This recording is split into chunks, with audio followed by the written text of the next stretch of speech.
Hello champion, welcome to my channel. In this video we will see how to fix the issue in which our reference image get fixed to the camera. Now let's start. First open the Maya.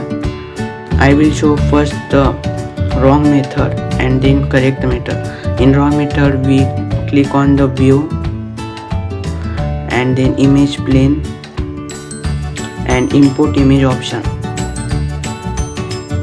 And now we will select our required image which you want. It may be different. I have kept in downloads option. I have imported this. Now this it got fixed to the camera. Because of this, when I rotate or zoom in, zoom out, the image remain constant but the viewport angle changes. Now I will show correct method. We will click on this 4 boxes option. Now accept this viewport, go on any viewport.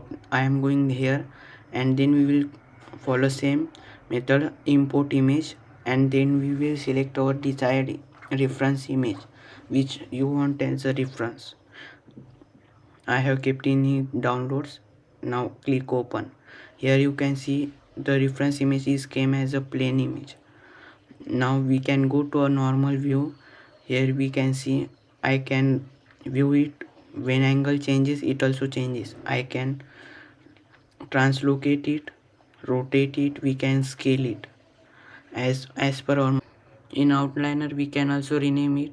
If you like this video, please do like, share and subscribe.